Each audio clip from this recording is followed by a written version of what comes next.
And with the holiday season still in full swing, there should still be plenty of tourists heading to Cyprus in the coming weeks. But what then?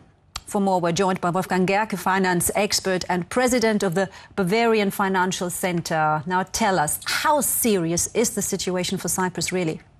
If there would be only Cyprus, there wouldn't be any problem. I think that Cyprus is seen to negative. We have the experience with Greece, and now we say the next one is Cyprus. But the problem is solvable, and I am more impressed by the problems which are in Spain and in Italy. That's too much for Europe. Cyprus, that will be no problem. So how do you explain the reaction by markets? Why are they worried about Cyprus? They fear the domino effect, and they don't fear Cyprus. They fear that other countries would have the same problem as Greece had. And that's one has to accept that is in the policy at the moment something we have to look for. So it's the fear of contagion. Now, for many weeks, the US-based rating agencies, the three big ones, have come under fire, especially here in Europe, because they kept downgrading Eurozone nations. And now Standard & Poor's downgraded, almost as expected, the US credit rating for the first time. Is this downgrade justified, you think? Yes, it comes too late. It comes too late. But it's justified, and it isn't justified that President Obama now says that that isn't acceptable, that Standard & Poor's is against him. No, the other Moody's and Fitch should follow Standard & Poor's. And for the politicians, it might be helpful. They see that they have to do something. They are against themselves, Republicans and Democrats. They don't find the solution for the United States, and they only find a solution for their party, and that's the wrong way. So you think it's justified, but how will it actually impact the US economy and also the world economy? The US is the biggest economy in the world and now has been downgraded. What message does this send to others? It's a very positive message. We see that there is something to be done. And we all knew what was with a debt crisis happening in the United States, and we didn't need Standard & Poor's. Now it's official. And maybe that's the last call to do something. Okay. I do hope so. Wolfgang Gerke, we'll be back with you in a moment. Thank you for now. Well, here in Europe, there are worries that Spain and Italy could be the next to be dragged into the debt maelstrom. Meanwhile, some do not believe that Greece can overcome its massive debt problems. More and more analysts are calling for drastic measures that would include the restructuring of debt, also known as a haircut. But analysts also agree that such a step could have dramatic consequences for Greece. So what's the right thing to do? We asked two very different experts and their professional perspective on the issue.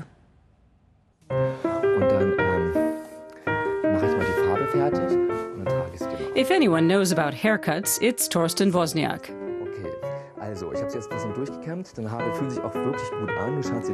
He's been a hairdresser for more than 20 years.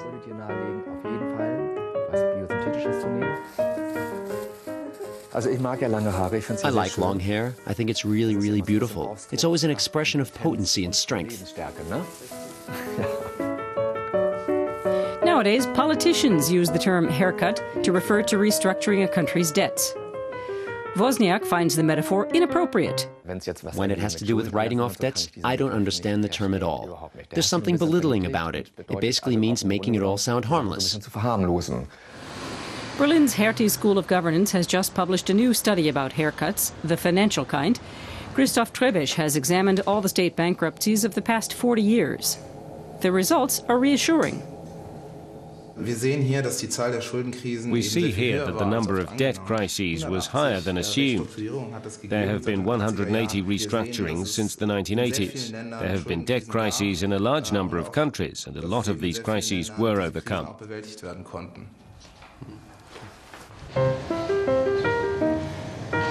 Hairdresser Torsten Wozniak has fought his own financial battles. There were times in my life when I didn't have the money to pay my debts. I'd have welcomed some external help, but there wasn't any. I had to deal with it on my own. I dug in my heels and tried to pay my debts. It took ages. But I'm debt-free now, and I'll never get into debt again. Wozniak is business-minded. He prefers to give his customers hair just a trim. It's better for business, having them come in more frequently and cutting less off, than cutting their hair short and having them come less often. I'm a businessman. Naturally, I want to make money. That's important for my business. Christoph Trebesch says in the world of debt restructuring, that would be the wrong strategy. It doesn't make sense to follow piecemeal tactics. When you've decided to restructure debts, you should do it in a big way. For Greece, the agreed steps are too small to really solve the debt problem in the long term. The mountain of debts will not be sufficiently reduced to really help the country financially in the long term. This expert recommends a real buzz cut, even if it means the debtor can't get credit for years. If someone couldn't pay me back because he had problems and he needed me to lend him more money, I wouldn't do that, definitely not. I don't think anyone is that self-sacrificing. Similar sentiments were confirmed by Christoph Trebesch's study. Countries that benefit from major debt restructuring have to wait an average of 20 years before being able to borrow money again. If you have a haircut of more than 60%, which means creditor losses are higher than 60%, it takes a lot longer than when the haircut is just 30% or less. So the speed at which a country is able to get fresh capital depends on the size of the haircut. Wozniak has some advice for the Greeks. Remain optimistic. What I have heard, though, is that there's a lot of corruption. I think that's the first thing that should be eliminated. The problems plaguing Greece are complex, whether or not the country's debts are restructured.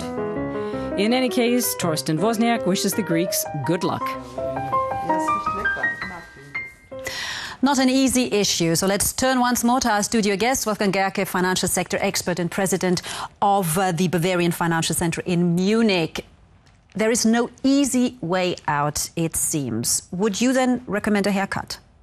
Yes, but it comes too late. We take so much money from the taxpayer to help Greece, to help Ireland, Portugal, perhaps Cyprus.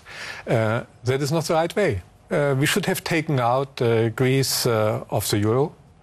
We should have given Greece money, but in another way. Greece got the money to help the European banks and to pay to these banks the debts they have. Now, I would say even today we need a haircut. Okay. Well, we can't turn back the clock. What happened happened. The Eurozone has launched a bunch of rescue and also stability measures. Is there anything the US could do similar in order to get their problems under control? No, they haven't the chance. Next, they have no Germany besides them. They have to solve their problems themselves. And in the past, they did it to weaken the dollar. That isn't a possibility further on, I would say. But they are paying so much for the militaries and they have so low taxes for people earning much money. So the United States have the possibility to solve their problems, but they have to do it. And they don't produce us a long-term policy. So just briefly, what do politicians on both sides of the Atlantic have to do to calm markets? They don't act against the market, accept the market, and don't produce for the future so high inflation rates. We have to fear the inflation rates of the future. Wolfgang Gerke, thank you very much for joining us today.